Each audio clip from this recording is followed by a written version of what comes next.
Assalamualaikum warahmatullahi wabarakatuh.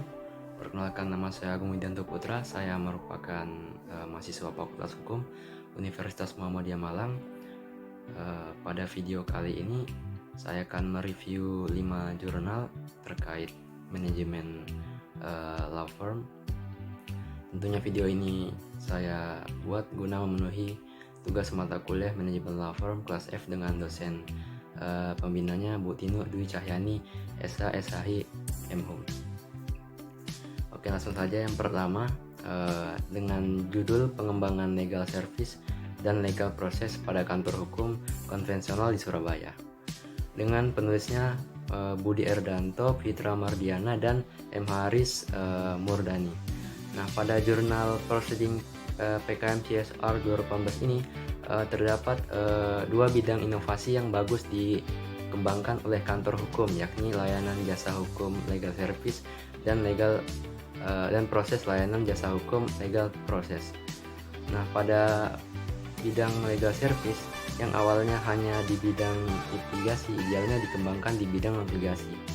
Nah, pada segi legal proses, metode konvensional harus diubah dengan memanfaatkan teknologi informasi dari penelitian ini.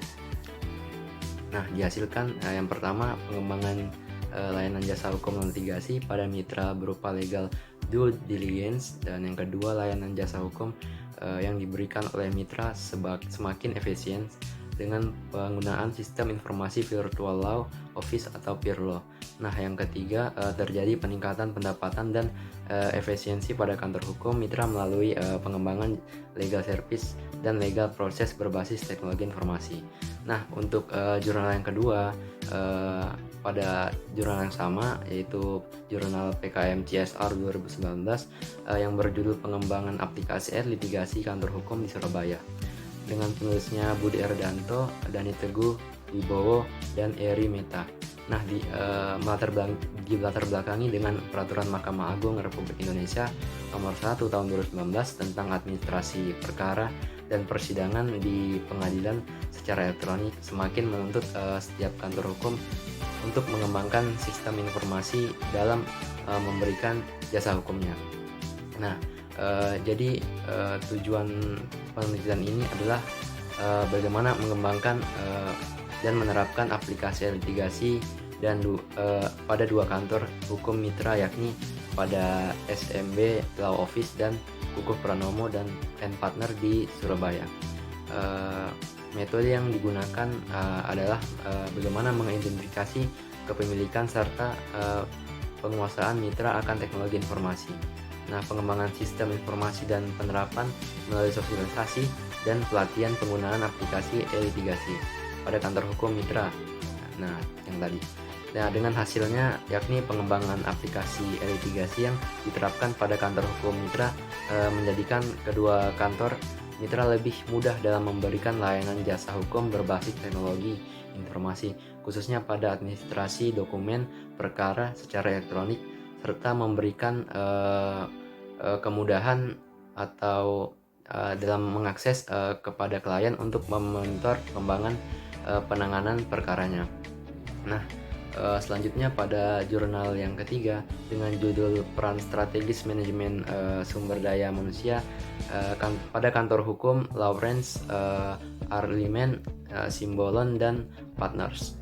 Nah, dalam peningkatan daya saing di Kota Padang, jurnal ini ditulis oleh Imelda Tambaini menjelaskan mengenai sumber daya manusia dalam perusahaan merupakan aset yang paling berharga.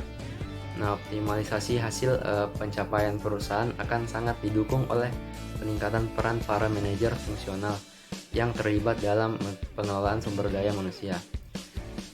Manajemen sumber daya manusia memfokuskan perhatiannya pada pengaturan penerapan sumber daya manusia dalam kegiatan suatu organisasi.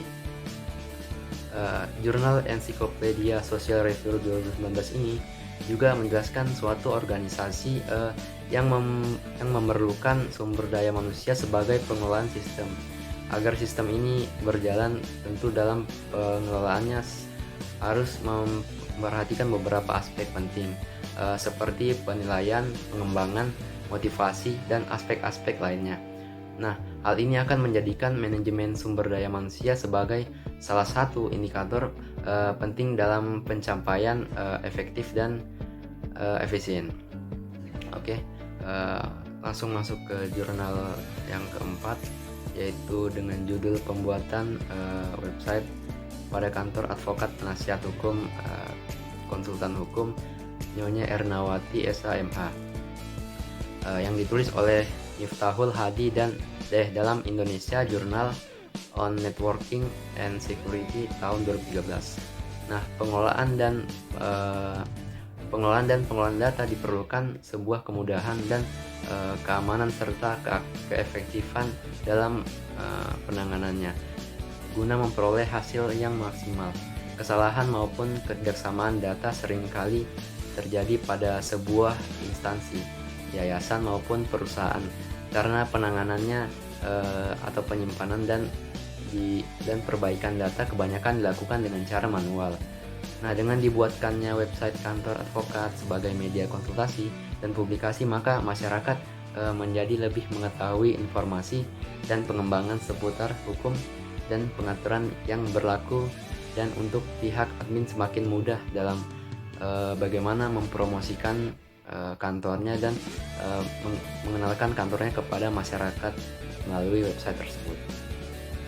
Nah, selanjutnya pada jurnal yang terakhir atau kelima, yang berjudul pengawasan kinerja advokat dalam pemberian bantuan hukum dan pelayanan jasa hukum pada studi di Jawa Tengah, dengan penulisnya Agus Raharjo, Angkasa, dan Hipnu Nugroho pada jurnal Dinamika Hukum tahun 2014. Nah, jurnal ini dilatar belakangi oleh kinerja advokat secara sederhana didefinisikan sebagai efektivitas jasa yang disediakan oleh advokat dan efisiensi sumber daya yang dialokasikan dan digunakan untuk menyiapkan jasa tersebut.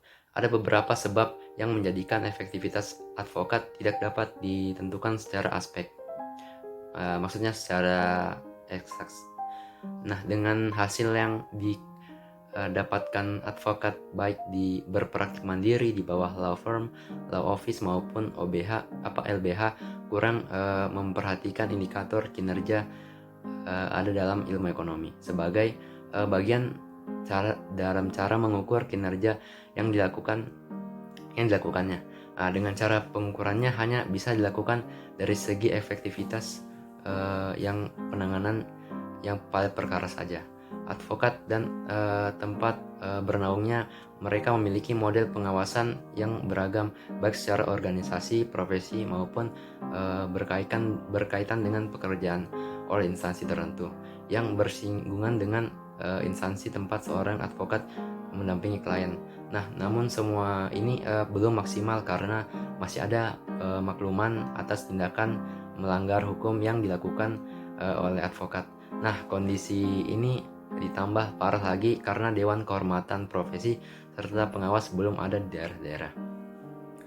Nah, sekian dari review 5 jurnal terkait manajemen law firm. Terima kasih bagi yang sudah menyaksikan. Saya akhiri, wabillahi taufiq wa hidayah. Wassalamualaikum warahmatullahi wabarakatuh.